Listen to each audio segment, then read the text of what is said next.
Ryan Bang at non-showbiz girlfriend na si Paula Huyong, engaged na.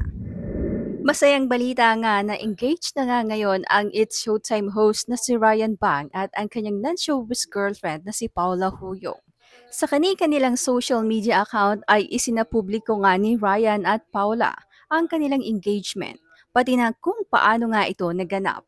Makikita nga sa ilang photos and videos kung gaano kasaya si Paula habang sumasagot ng yes sa kanyang soon-to-be husband na si Ryan Bang matapos itong lumuhod habang hawak-hawak ang kahon na naglalaman ng diamond engagement ring. Nagbahagi rin si Paula ng closer look sa kanyang engagement ring, maging ang note na ibinigay sa kanya ni Ryan Bang. Sulat ni Ryan Bang, "Thank you for saying yes. Can't wait to spend the rest of my life with you.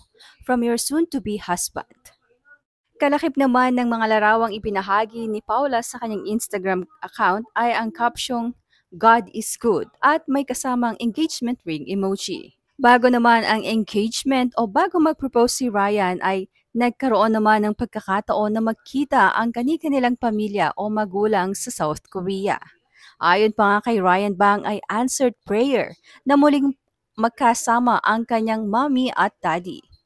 Sa kanyang Instagram post nga ay masayang ibinahagi ni Ryan ang larawan niya kasama ang kanyang mga magulang, pati na rin ang pamilya ng kanyang ngayon fiancé na si Paula Huyong.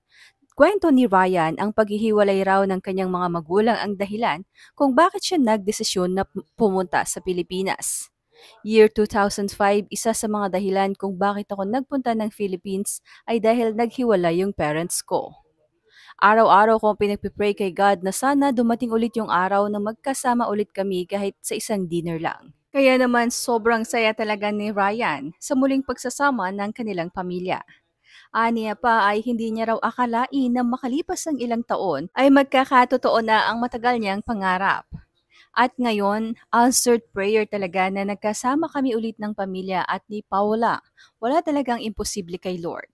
Saad pa ni Ryan. Matatandaan naman sa isang interview ni Karen Davila kay Ryan, ay ibinahagi ni Ryan ang kanyang mga pinagdaanan bago ang kanyang naging pagpasok sa Pinoy Big Brother.